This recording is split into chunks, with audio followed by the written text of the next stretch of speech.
오늘 우리에게 주신 하나님 말씀 에레미야 14장 13절과 14절 두 절에 있는 말씀 봉독해 드리겠습니다. 이에 내가 가로되 슬프도소이다. 주 여호와여 보시옵소서.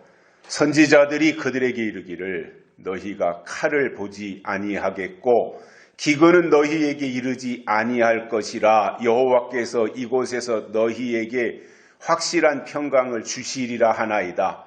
여호와께서 내게 이르시되 선지자들이 내 이름으로 거짓을 예언하도다. 나는 그들을 보내지 아니하였고 그들에게 명하거나 이르지 아니하였거늘 그들이 거짓 계시와 복술과 허탄한 것과 자기 마음의 속임으로 너희에게 예언하도다. 아멘.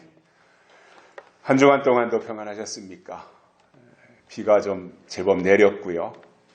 그런데도 날씨가 좀 후덥지근하다 이렇게 느껴지네요.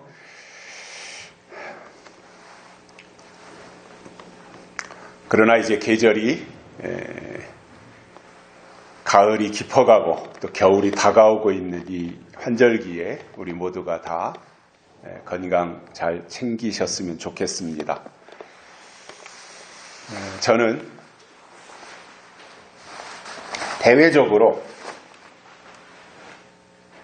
제가 미치는 영향력은 없지만 나름대로 하나님이 저에게 주신 안목을 가지고 성경을 보면서 하나님의 뜻을 깨닫고 그것을 정리해서 전달할 때 행복을 느낍니다.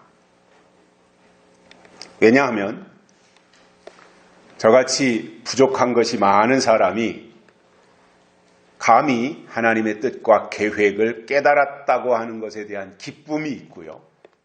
그리고 그것을 사모하고 또 기다리시는 분들에게 공급할 수 있다고 하는 그러한 마음 때문에 그렇습니다. 사실 저에게는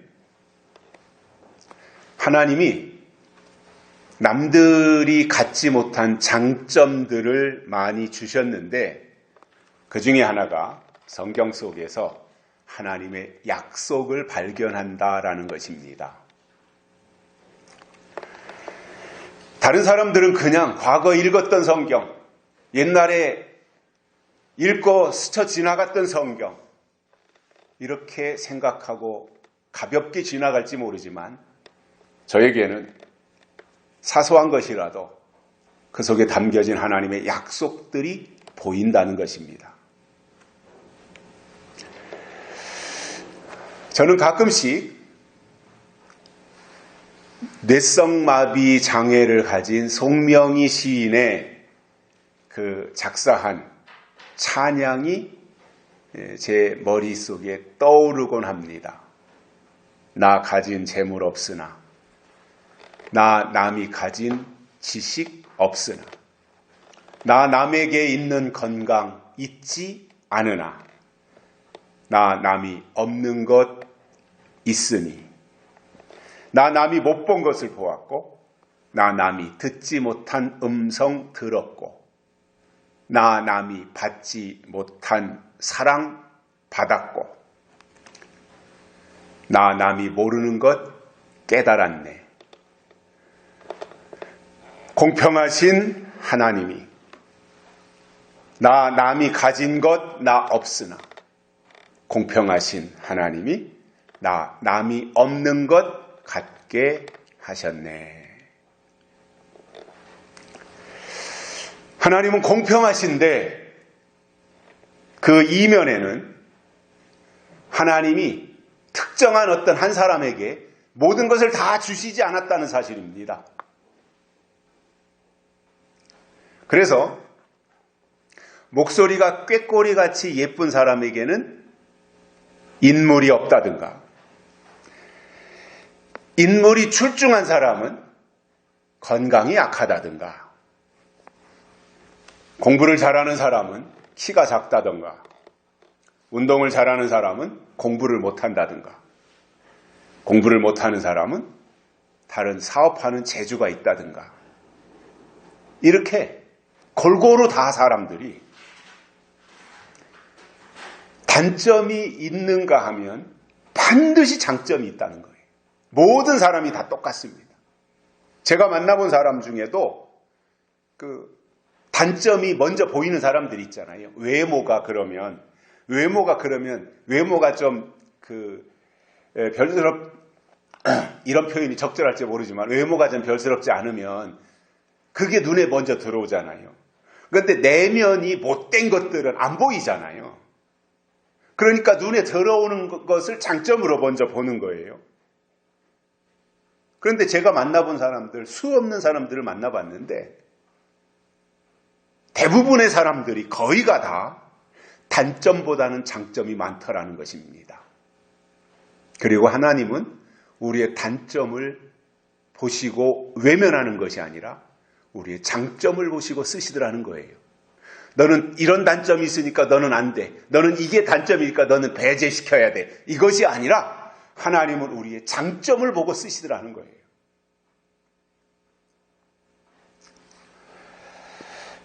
그렇다면 우리도 장점을 볼 수 있어야 됩니다. 이 세상에요, 완벽하게 다 갖춰진 사람 없습니다. 다 얼마만큼의 장점이 있는가 하면 그에 상응하는 단점이 있고요. 어떤 사람에게 단점이 있는 것만큼 그 이상으로 장점이 또 있다는 거예요. 그렇다면 우리도 사람을 볼 때 장점을 보자라는 겁니다.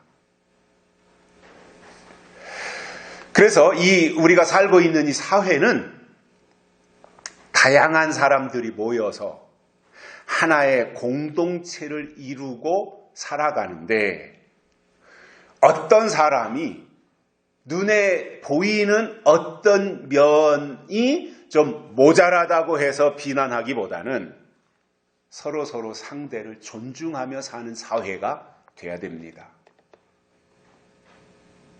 그것이 선진국입니다.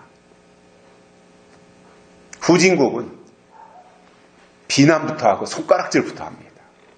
선진국은 장애를 가졌을지라도 다 하나의 인격체로 존중을 하고 하나의 사회의 구성원이라고 생각을 하고 같이 가는 것입니다.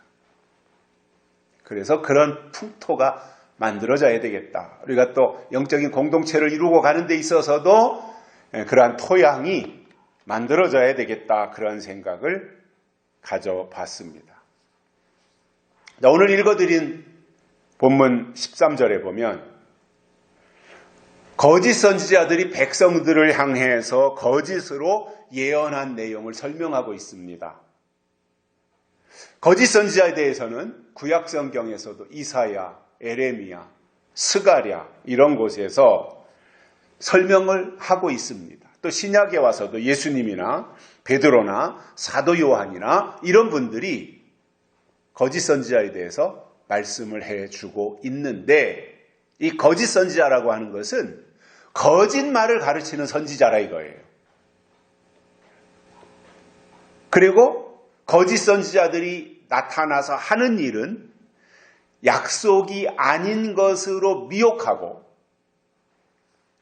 그리고 겉과 속이 완전히 다른 사람들을 그렇게 말씀하고 있습니다. 자, 지난주에도 우리가 들었습니다마는 하나님은 분명하게 칼과 기근과 연병으로 백성들을 멸하시겠다고 말씀하셨습니다. 이건 하나님의 계획입니다. 하나님이 그렇게 하시겠다고 하는 것입니다. 하나님이 그렇게 하실 것을 선지자들에게 말씀하셨고 그렇다면 선지자들은 그 하나님의 말씀을 듣고 백성들에게 가서 그대로 전달하고 알려야 됩니다. 하나님의 심판이 다가오고 있다. 하나님이 칼로 기근으로 연병으로 심판하실 것을 작정하셨으니 우리가 하나님께로 돌아가자. 우리가 회개하자. 그래서 하나님의 마음을 돌이키게 하자. 이러한 내용이 백성들에게 전달이 돼야 되는데 거짓 선지자들은 어떻게 말했느냐 하면 칼도 또는 기근도 우리에게 이르지 아니할 것이고 오히려 여호와께서 유다 백성 너희들에게 확실한 평강을 주실 것이다 이렇게 말한 것입니다. 책임도 지지 못하면서 하나님이 말씀하신 것과는 정반대의 예언을 한 것이 거짓 선지자들이었고, 그들은 사람들이 듣기 좋은 말만 했습니다. 심판에 대해서는 한마디 입도 뻥끗하지 않았습니다. 하나님은 심판을 계획하셨는데 칼과 연병과 기근으로 심판하신다고 말씀하셨는데 거짓 선지자들은 그것에 대해서 한마디도 안 했습니다. 오늘은 여호와께서 에레미야 선지자에게 거짓 선지자들의 정체에 대해서 말씀하신 내용이 무엇인지, 정체에 대한 부분입니다. 거짓 선지자들의 정체. 세 가지를 깨닫고 은혜를 받겠습니다. 첫째로, 하나님이 그들을 보내지 않았다 이렇게 말씀하고 있습니다. 거짓 선지자는 하나님이 보내지 않았다는 거예요. 그런데 그들은 나타나서 어떻게 말해요? 우리는 하나님이 보낸 사람들이다 이렇게 말한다는 거예요. 하나님은 그들을 보내지 않았다고 하는데 그들은 우리는 하나님이 보낸 자다 이렇게 말한다는 거예요. 그러면 백성들 입장에서 헷갈리지 않겠습니까? 이게 어떻게 되느냐? 그런데 백성들이 하나님의 말씀을 듣지 못하니까 선지자들이 나와서 하는 말을 그대로 들을 수밖에 없잖아요. 왜냐하면 하나님은 선지자들을 통해서 말씀하셨으니까. 하나님이 선지자들에게 무슨 말을 했는지 백성들은 모르고 선지자들이라고 하는 자들이 나타나서 하는 말만 하나님의 말씀으로 들을 수밖에 없는 거잖아요.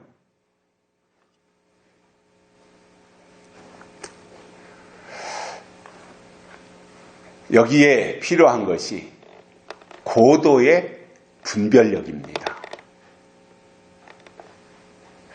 선지자들이 말하는 것을 듣고 어떻게 분별해야 되느냐 이거예요. 선지자는 진짜 하나님이 보낸 선지자가 있는가 하면 가짜로 거짓말하는 거짓 선지자가 있는데 그 둘 사이에서 하나님은 직접 백성들에게 말씀하시지 않으니까 참 선지자가 있고 거짓 선지자가 있고, 그러나 하나님 편에서 참 선지자 거짓 선지자가 있는 것이지 백성들의 입장에서는 다 그냥 선지자다 말이에요.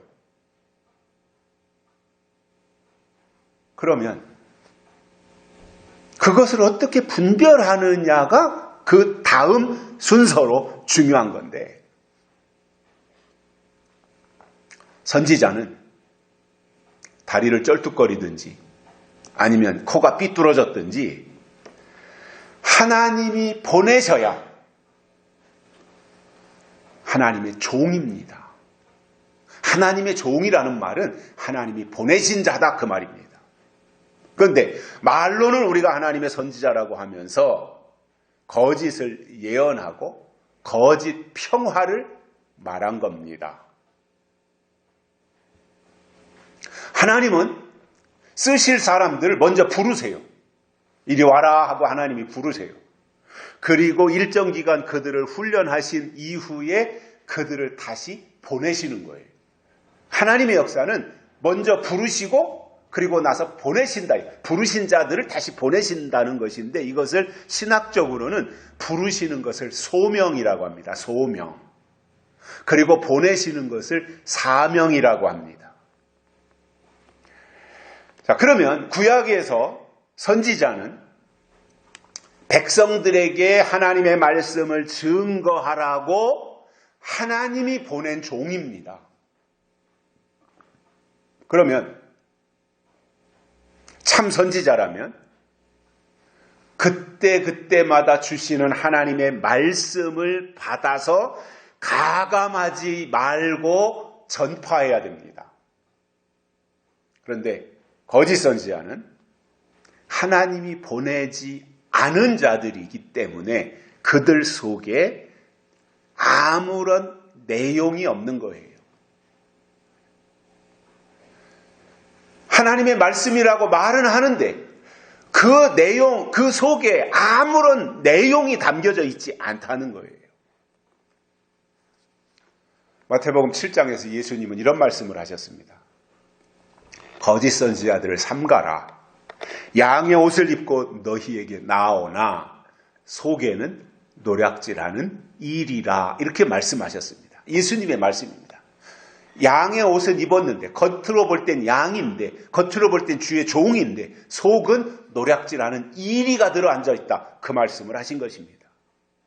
즉 겉과 속이 다르다는 거예요.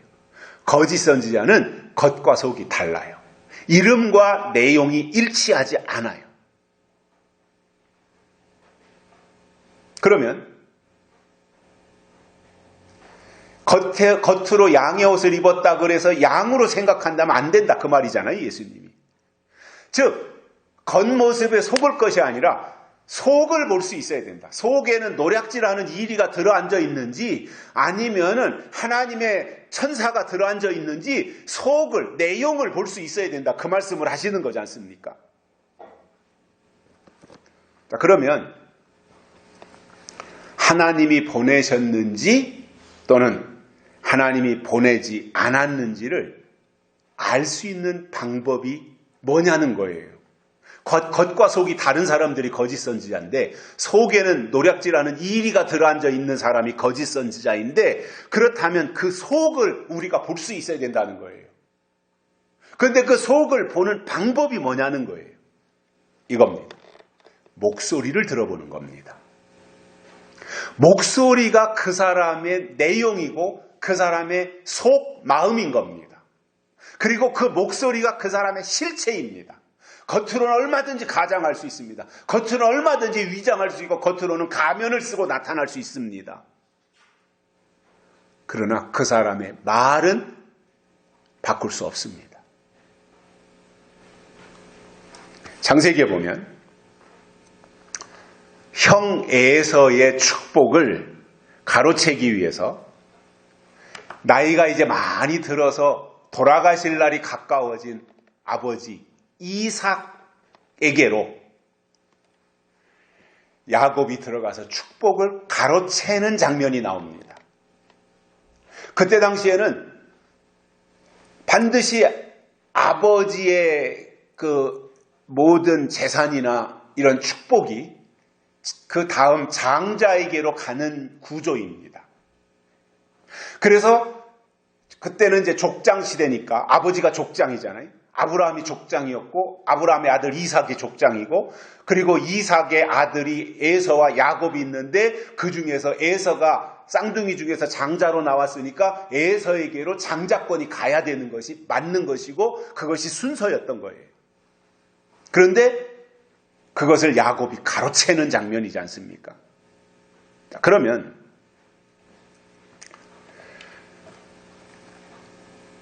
아버지 이삭은 나이가 많이 들어서 이제 눈이 멀었어요. 눈으로 확인할 수 있는 기능은 없어진 거예요. 그런데 귀는 살아있어요. 귀는 아직 청력은 있어요. 그러니까 아버지 이삭의 입장에서는 축복을 할 때 당연히 장자인 에서에게 축복해야 된다고 하는 것을 누구보다도 이삭 자신이 잘 알고 있었습니다. 그러나 눈이 어두워져 가지고 이게 에서인지 야곱인지 시력으로 눈으로는 분간할 수 없는 상황이 된 거지 않습니까? 그래서 생각한 것이 이삭이 생각한 것이 그래 에서는 몸에 털이 많아. 그러니까 이것이 에서인지 아닌지를 분간하는 방법을 축복하기 전에 몸을 만져보고 몸에 털이 많이 있으면 이게 턱수염도 좀 있고 몸에도 이게 가슴팍에도 털이 있고 이런 것을 확인해서 몸에 털이 있으면 큰아들 에서다. 장자 에서다. 이삭 자신이 그렇게 스스로 주문을 외우고 그러나 그 자리에 지금 아버지 앞에 가서 축복을 받으려고 앉아있는 사람은 실제로는 야곱이지 않습니까?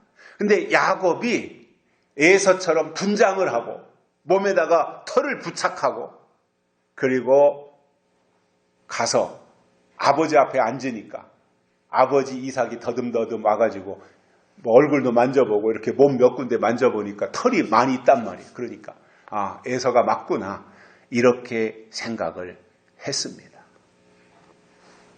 아, 에서구나. 몸을 만져보니까 에서구나. 그런데 이제 부자지간에 앉아가지고 축복할 때 몸만 만져봤겠습니까? 이런저런 너 요즘에 어떻게 지내냐? 뭐 에서로 확인됐으니까 너 산에 가서 사냥은 잘하고 있냐? 이런 거 물어봤지 않겠어요? 그러니까 이렇게 아버지하고 아들하고 앉아서 이야기하는 과정 속에서 아버지 이삭이 생각해 보니까 이거 이상하다. 분명히 몸을 만져보니 에서인데 목소리는 야곱이라고 하는 것을 안 거예요. 무슨 말이냐면 겉모습은 얼마든지 양의 털을 뒤집어 쓸 수 있고 양의 가죽을 입을 수 있지만, 그래서 형처럼 변장할 수 있지만 목소리는 감출 수 없다 이 말이에요. 무슨 말이냐면 지금 이 시대에 그가 하나님이 보내신 종인지 아니면 마귀 사탄이 보낸 종인지는 겉모습을 봐가지고는 알 수 없습니다. 왜냐? 다 뭐 복장 제대로 갖추고 있고 다 이름은 거창하게 가지고 있고 다 설교자로 행세하고 있고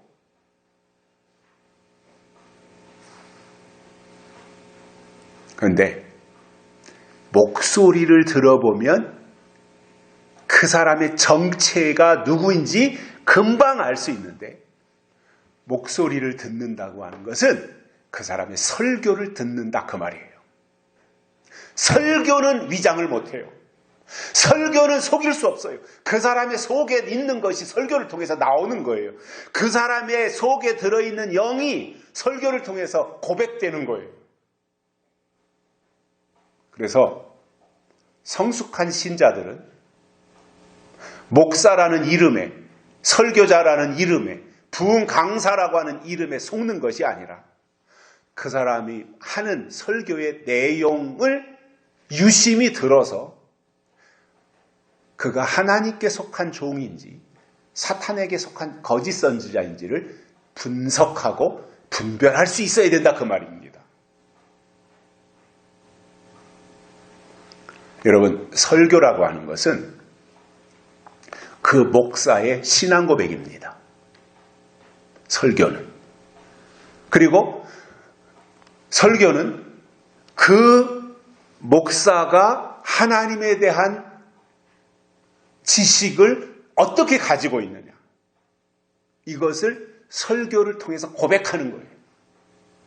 내가 믿고 있는 하나님, 내가 알고 있는 하나님, 내가 가르치고 있는 하나님은 이러한 하나님이다. 설교 속에 그것이 담겨 있다는 거예요. 그렇기 때문에 설교를 들어보면 그 목사의 소속이 어디인지가 분명하게 드러나게 되어 있습니다. 숨길 수 없습니다. 그거는.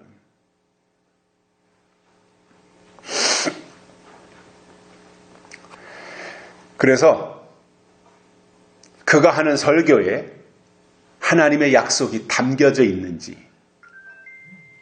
그리고 요한계시록을 근거로 해서 단단한 식물을 제공하고 성숙한 신앙을 향해서 이끌고 가고 있는지, 아니면 맨날 우유나 제공하고 초등학교 수준에 머물러 있게 하는지, 이 두 가지만 비교해 보면 하나님이 보낸 종인지 아닌지는 정확하게 분별할 수 있다는 것입니다. 제가 볼 때는 아마 좀 어느 정도 역량이 되면 설교 한 편만 들어보면, 설교 하나만, 그분의 설교 한 꼭지만 들어보면 알 수 있고요. 더 정확하게 한다면 그래도 한 달 정도 설교한 내용을 들어서 분석해 보면 아, 이분은 하나님께 속했구나, 아니구나, 이것이 딱 나타납니다.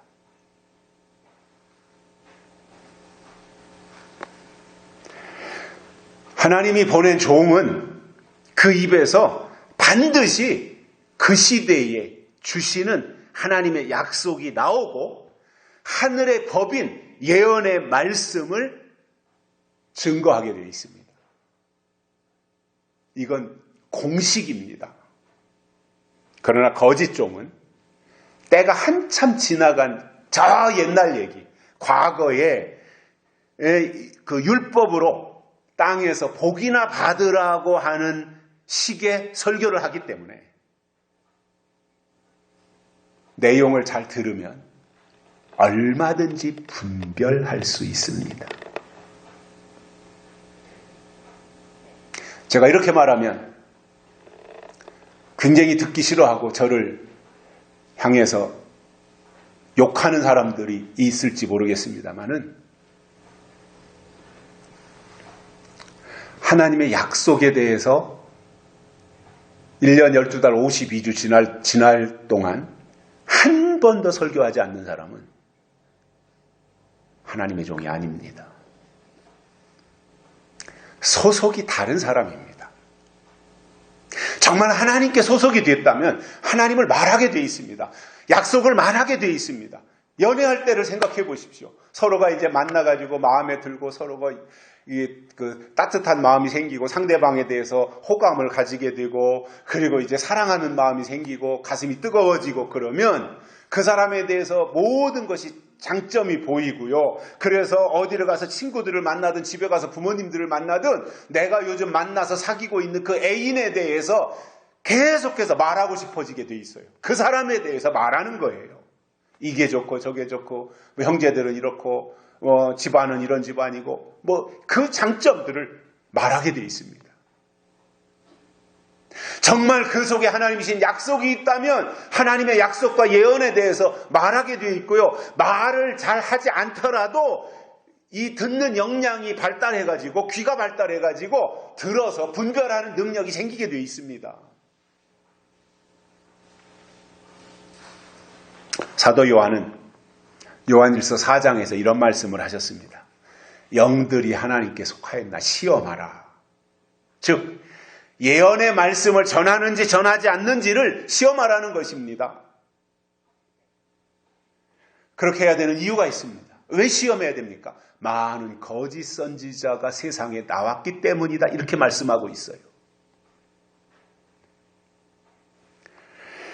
거짓 선지자를 계시록 9장에서는 다섯째 나팔의 무저갱에서 올라오는 황충이라고 했고 황충이가 나오는 목적은 미혹하기 위해서예요.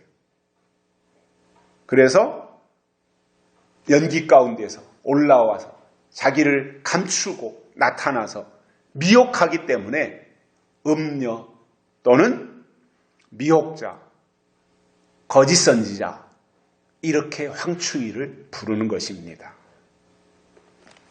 그래서 이 황충이가 나오면 누구를 미혹하느냐? 그것에 대해서 계시록 9장 4절에 보면 땅의 풀이나 푸른 것이나 각종 수목은 해하지 말고 즉 살아있는 것은 살아있는 신앙은 해하지 말고 이마에 하나님의 인을 맞지 않은 사람들만 해하라 이렇게 말씀하셨기 때문에 하나님이 인을 치실 때 인을 맞은 자는 황충이하고는 아무런 관련이 없다 그 말이에요. 우리가 푸른 신앙을 가지면 우리가 정말 각종 수목에 해당하는 신앙을 가지면 즉 살아있는 신앙을 가지면 하나님이 그들에게 인을 치시기 때문에 황충이하고는 전혀 관련이 없다는 말입니다. 그래서 성경을 통해서 약속의 말씀을 듣고 깨달아 하나님의 인도하심을 받는 것이 중요해요. 거짓 선지자는 하나님이 보낸 종이 아니지만 놀랍게도 거짓 선지자들이 활동하는 무대는 교회라는 사실입니다. 이게 함정입니다. 거짓 선지자가 저 세상에서나 활동하고 거짓 선지자가 저 이단 집단에서나 활동한다면 우리는 그것에 대해서 신경 쓸 이유가 없어요. 그런데 놀랍게도 마지막 때 이 거짓 선지자가 교회에서 활동하고 있기 때문에 분별해야 될 이유가 되는 거예요. 그래서 거짓 선지자가 활동하는 무대는 교회이고 행세를 할 때는 설교자로 설교를 통해서 행세하고 그리고 교인들 앞에는 주의 종으로 나서기 때문에 믿음이 어린 사람들은 100% 속습니다.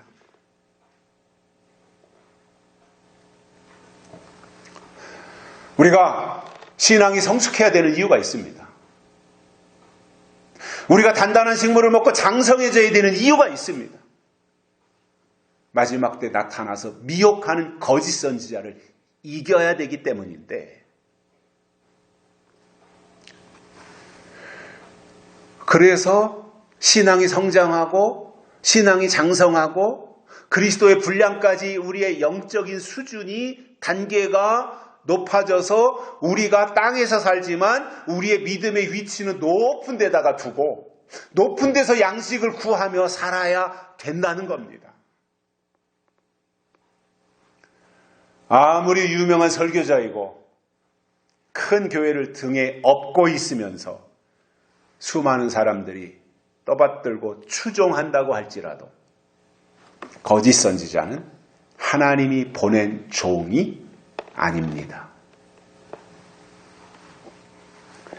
오늘 제가 이 자리를 빌어서 다시 말씀을 드리지만 2023년도를 살아가고 있는 지금 시점에서 설교자들이 요한계시록을 근거로 해서 하나님이 주시는 약속의 말씀을 전혀 증거하지 않는다면 그는 거짓 선지자일 확률이 90%가 훨씬 넘습니다. 그런데 문제는 이런 겁니다. 자기는 우리나라에서 그래도 손꼽히는 좋은 신학교를 나왔고 또 외국에 가서 공부하고 유학을 가서 공부하고 학위도 받았으니 자기는 참 종이다. 거짓 선지자가 아니다. 이렇게 생각하고 있다는 것입니다. 이렇게 한다면 이것은 사실은 자기 자신에게 속고 있는 것이고 하나님이 보실 때는 졸업장이나 학위가 문제가 아니라 그 속에 하나님이 주신 약속이 씨로 있고 유전자로 있느냐가 거짓 선지자냐 아니냐를 판가름하는 기준이 된다 그 말이에요. 그래서 하나님이 보내시지 않았는데 하나님의 종이라고 거짓말을 예언하고 설교하는 것은 이거는 있어서는 안 되는 일인데 안타깝게도 마지막 때 교회 안에 이런 거짓 세력들이 침투해 들어와서 기롱하고 기만하고 있는 현실을 보면서 그렇기 때문에 우리가 더욱더 깨어서 이러한 것을 분별하고 우리의 믿음을 치우치지 않고 하나님을 향해서 계속해서 직진할 수 있는 그 구조를 만들어 가야 되기 때문에 오늘 우리에게는 그러한 모습이 꼭 필요하다라는 것입니다. 하나님이 보낸 종이냐 하나님이 보내지 않은 종이냐 이것을 우리가 분별할 수 있는 그러한 영적 능력을 갖춰야 됩니다. 두 번째로는 그들에게 명하거나 이르지도 않았다 이렇게 말씀하고 있습니다. 하나님이 거짓 선지자에게는 어떤 말씀을 명하시거나 이르시지도 않았다는 거예요. 그러면 여러분 하나님이 보낸 선지자라고 하는 증거는 그때마다 주신 하나님의 말씀으로 예언을 선포해야 된다 그 말이잖아요.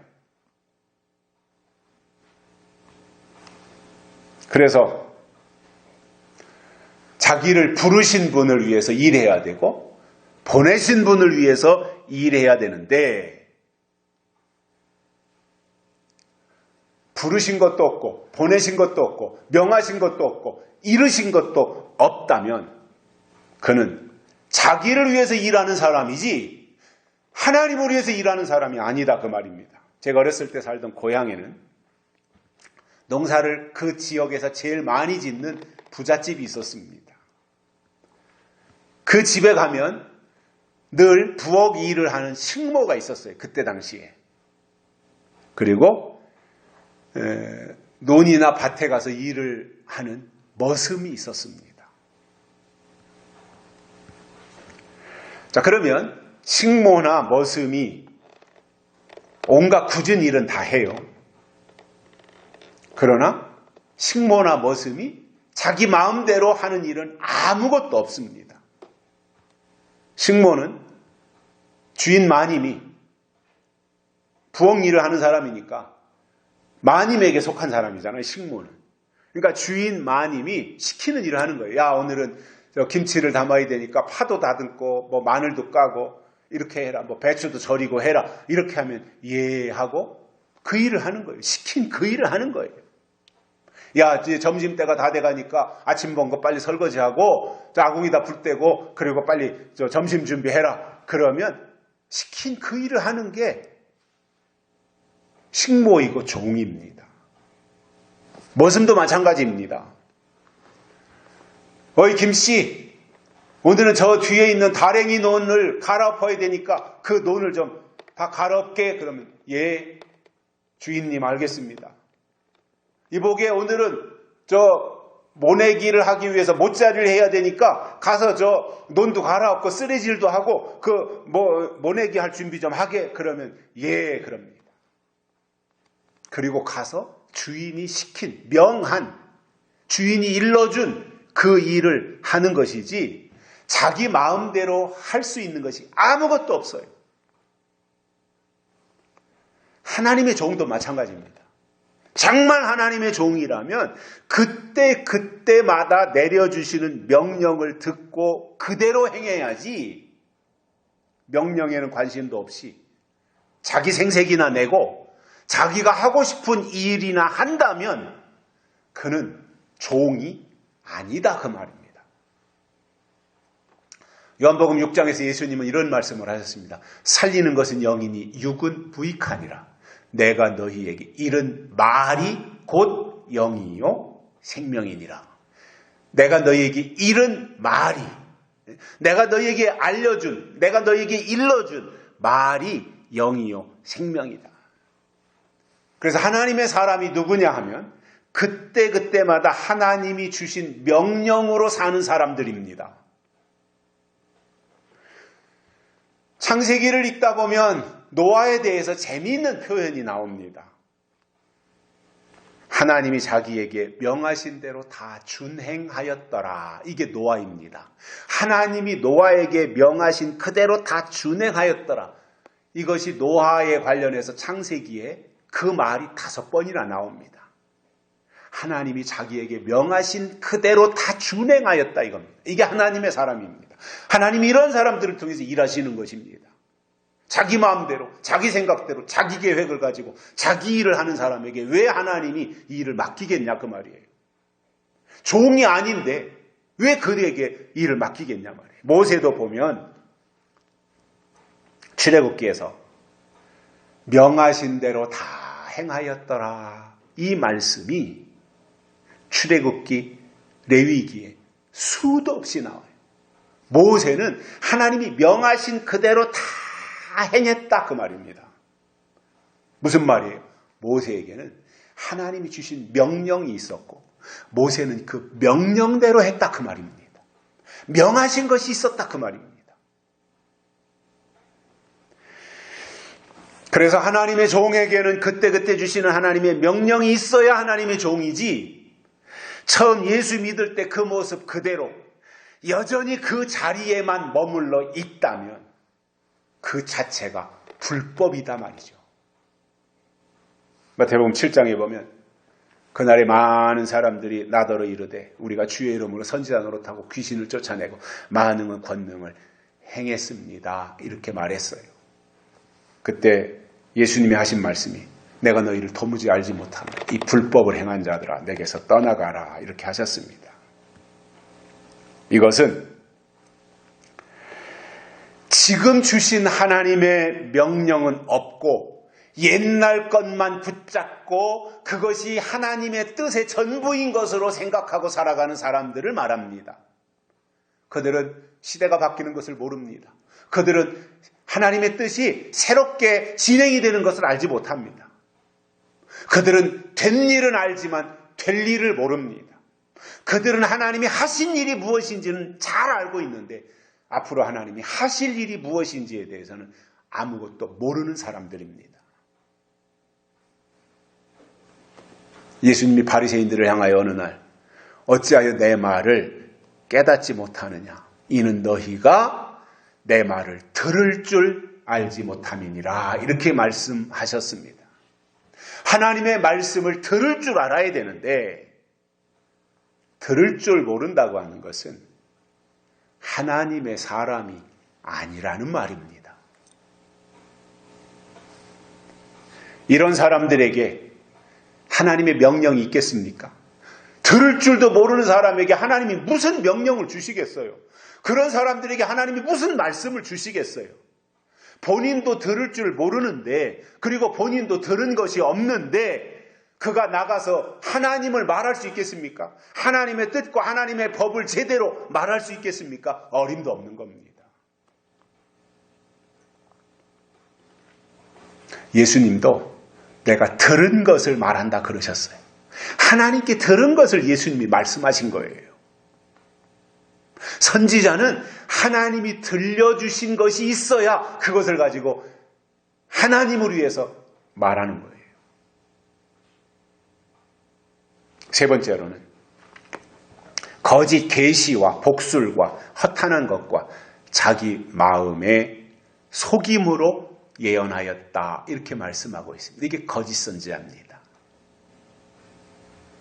그러면 이 거짓 선지자들을 배후에서 조종하는 것은 마귀이고 사단이기 때문에 속임수를 쓴다 이거예요. 거짓의 아비라 그랬잖아요. 사단은, 마귀는 거짓의 아비예요. 거짓말을 하는 거예요.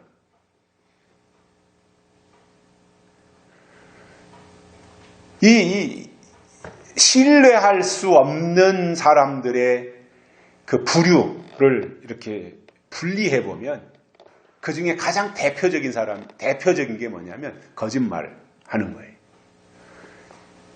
거짓말은 그 사람으로 하여금 신뢰와 신용을 잃어버리게 만드는 이 부분이거든요. 이 세상에서 정치하는 사람들도 마찬가지예요.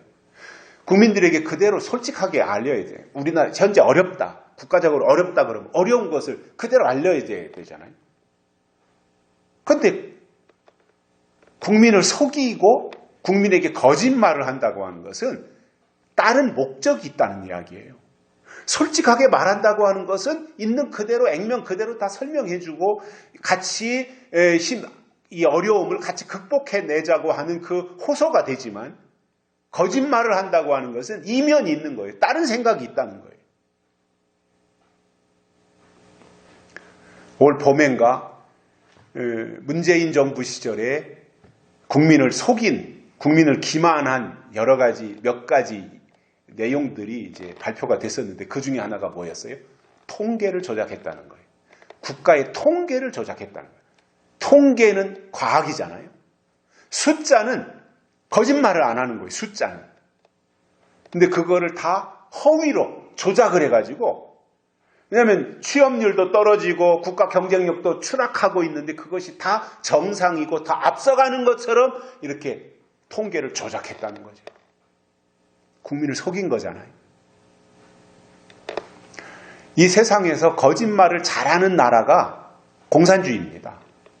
대표적인 게 중국이고 북한이고 러시아이고 이 공산주의 국가는요 거짓말로 먹고 사는 거예요. 그런데 우리나라 정치 지형도 보면 보수가 있고 진보가 있는데 진보 쪽은 보수는 거의 거짓말을 안 해. 있는 그대로 얘기해요. 근데 진보는 거짓말을 잘해요. 나 그래서 싫어요. 진보도 필요하지만 정상적인 진보는 좋아요. 그런데 문재인이나 이재명식의 주사파, 북한을 추종하고 중국을 추종하는 그러한 식의 정치인들은 거짓말을 하고 국민을 속이기 때문에 상대할 수가 없는 사람들인 거죠. 그런데 이것이 세상 전체에만 있는 일이 아니라 교회 안에서 설교자들의 입에서 거짓을 말한다? 물론 그들이 예수님이 다시 오신다는 말은 해요. 그럼 다시 오신다는 말을 했으면 그 다음 말이 뭐가 돼야 돼요? 언제 오시고 어디로 오시고 맞이하기 위해서 어떻게 준비해야 되고 무엇을 우리가 해야 되고 어떻게 믿어야 되고 기도 생활을 어떻게 해야 되고 말씀 생활을 어떻게 해야 되고 이런 것들이 구체적으로 가야 되는데 다시 오신다는 말은 해놓고 그러니까 예수 잘 믿고 복 많이 받아라. 그런 거짓말로 가는 거예요. 그게. 방향이 완전히 다른 거지 않습니까? 지금이 말세 지말이니까 예수님을 어떻게 믿어야 되고 교회 생활을 어떻게 해야 되고 더 우리의 어떤 이 무거운 짐을 내려놓고 세상을 향한 욕심을 다 비우고 마음을 비우고 그리고 더 가벼운 마음으로 주님을 맞이하기 위해서 우리가 어떻게 해야 될 것인가, 이런 방향으로 간다면 그것은 괜찮지만 엉뚱하게도 세상을 바라보게 하고 세상에서 성공하고 세상에서 출세하고 세상에서 복 받으라고 하는 이야기로 간다면 그것은 하나님의 의도와는 완전히 벗어나는 이야기가 되는 거죠. 거짓말인 거죠.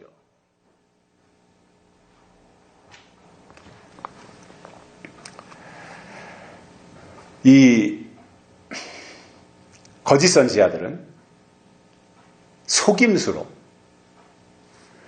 그리고 기사와 이적과 능력을 행하도록 그렇게 역사한다는 거죠. 속임수를 쓴다는 겁니다. 정상이 아닌 거죠.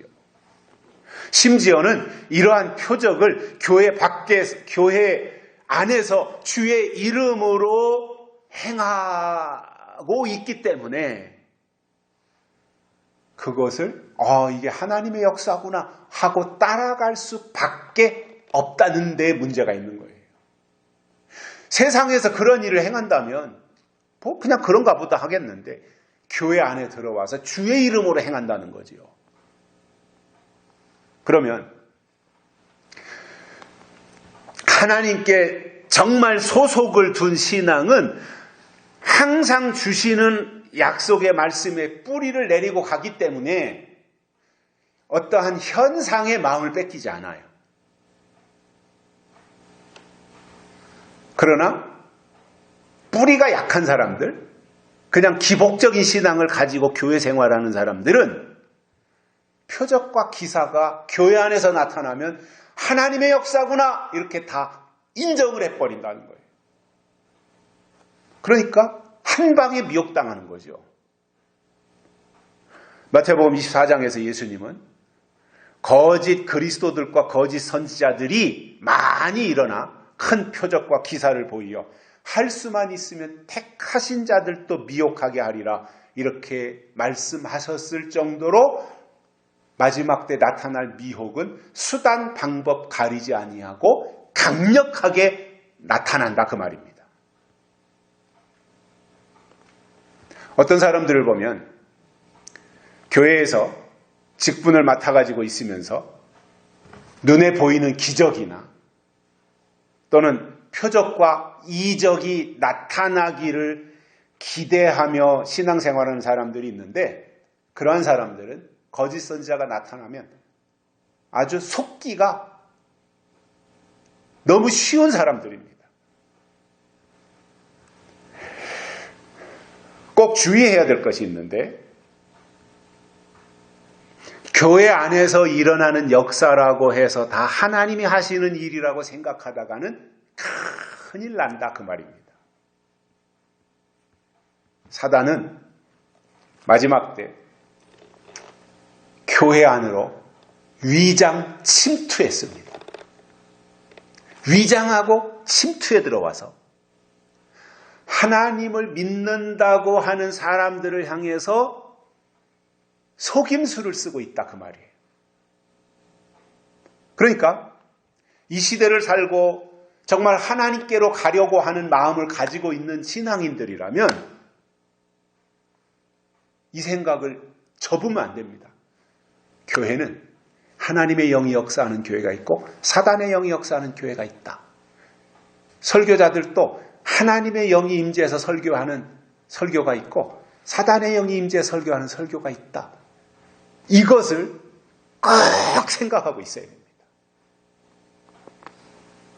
여러분, 사단이 바보가 아니거든요. 하나님 다음으로 사단이잖아요. 그렇기 때문에 사단은 자기들의 목적을 이루기 위해서 수단 방법 가리지 아니하고 얼마든지 교회 안으로 침투해 들어와서 주의 이름을 불러가면서 기사와 이적을 행하는데 그것은 미혹하기 위한 속임수에 불과하다는 거예요. 사단이 마지막 때 나타나는 목적은 마지막 하나님의 일이 이루어지지 않도록 하기 위해서 나타나는 거예요. 그렇다고 해서 하나님의 일이 그르쳐지진 않지만 최대한 방해 부리고 회방해서 하나님의 목적이 이루어지지 않도록 하는 그 일을 위해서 사단이 나와가지고 거짓 선지자들 속에 침투해 들어가서 그들의 설교를 통해서 사람들을 기만하고 있다는 겁니다. 물론 하나님은 능치 못함이 없으시기 때문에 죽은 자도 살릴 수 있고 얼마든지 그 이상의 능력을 행하실 수 있지만 그러나 아무 때나 기적과 요행을 바란다면 그게 무슨 신앙이겠냐 이거예요.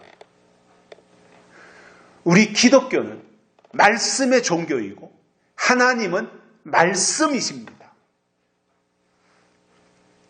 그래서 하나님의 역사는 반드시 말씀을 통해서 나타나야 이것이 하나님의 역사구나 그렇게 인정을 한다는 말입니다.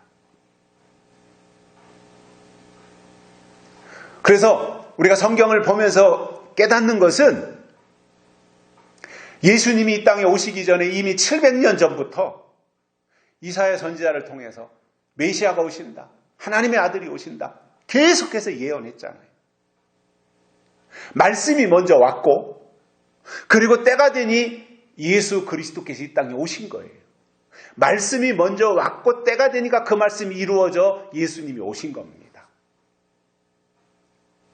성령을 보내주신 것도 마찬가지입니다.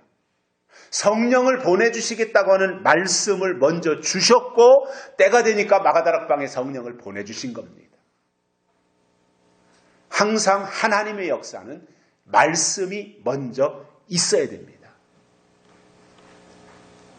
그리고 어느 순간에 기사와 이적이 교회 안에서 나타나는 것도 약속의 말씀이 있는 곳에서 나타나는 기적은 하나님이 하신 일이라고 우리가 받아들이면 됩니다. 왜냐? 말씀이 하나님이고 말씀이 있는 곳에서 나타나는 역사라야 하나님의 역사잖아요. 출애굽시킬 때 히브리 민족은 모세도 바로왕 앞에 가서 기사와 이적을 행할 때 바로의 술객들도 나타나서 모세가 하는 일을 똑같이 했지 않습니까? 그렇다면 어느 게 하나님의 역사냐 말이에요. 모세는 하나님이 말씀을 그 입에 담아 보낸 종이었어요. 그러니까 모세가 하나님의 종이었던 거예요. 여러분, 기사와 이적을 나타낸다고 해서 주의 종이 아니라 그 속에 하나님이 주신 말씀이 있어야 하나님의 종이다 그 말인 겁니다. 그리고 하나님의 역사, 하나님의 기적, 하나님의 능력은 말씀이 있는 곳에서 나타나야 하나님의 역사다. 그렇게 우리가 보고 가야 된단 말입니다. 그런데 약속이 없는 곳에서 나타나는 기적은 하나님이 주신 것이 아니라 사단의 역사다라는 겁니다. 그러면 이와 같은 미혹과 불법과 사단의 역사가 누구에게 임하는가? 누구에게 임하는가? 그것에 대해서 데살로니가 후서 2장 9절부터 12절에서 이렇게 말씀합니다. 이게 답인데 악한 자의 임함은 사단의 역사를 따라 모든 능력과 표적과 거짓 기적과 불의의 모든 속임으로 멸망당하는 자들에게 임하리니 이는 저희가 진리의 사랑을 받지 아니하여 구원함을 얻지 못함이니라. 이러므로 하나님이 유혹을 저희 가운데 역사하게 하사 거짓 것을 믿게 하심은 진리를 믿지 않고 불의를 좋아하는 모든 자로 심판을 받게 하려 하심이니라. 이렇게 말씀해주고 있습니다. 이게 답입니다. 그러므로 여러분 항상 성경이 기준이 되십시오. 암흑의 어떤 사람이 기준이 되면 안 됩니다. 대개 보면 어떤 특정한 사람이 기준이 되어서 그쪽으로 치우치는 경향이 참 많아요. 이건 굉장히 어리석은 거예요. 그리고 사람에게 빠지고 사람에게 치우치는 것은 신앙의 수준이 그만큼 낮다는 거예요. 말씀에 사로잡혀야지요. 성경에 사로잡혀야지요. 성령에 사로잡혀야지요. 그래서 그때 주시는 하나님의 약속이 있는지 그것을 확인해서 말씀이 있는 곳에서 나타나는 기적은 하나님의 역사로 감사함으로 받아들이면 되는 것이고, 말씀이 없는데 기적과 이적이나 나타나고 하늘에서 불이 내려오게 한다면 그것은 우리를 미혹하려고 하는 것이구나 하고 그냥 팽개쳐버리면 된다는 거예요. 미혹하려고 하는 건데 거기에다가 마음을 둘 이유가 없잖아요. 시간을 낭비할 이유가 없는 거지 않습니까? 결론으로 우리는 성경을 통해서 거짓 선지자들의 정체를 알면 미혹을 할 수 없기 때문에 거뜬히 이겨낼 수 있어요. 정체를 알면 아무 문제가 되지 않아요. 다만 거짓 선지자들의 정체를 모르다 보니 그때부터는 헤매기 시작하는 거예요.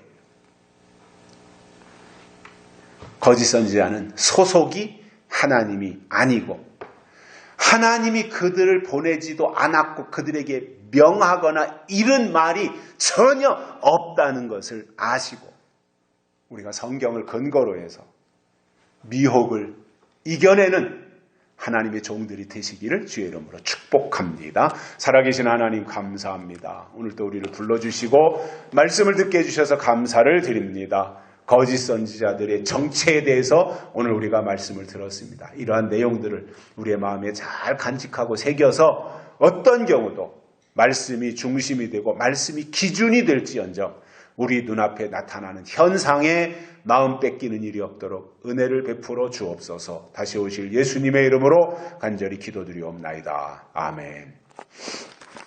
찬송가 492장 부르시면서 하나님께 헌금 드리시겠습니다. 492장 1절과 3절 부르시겠습니다.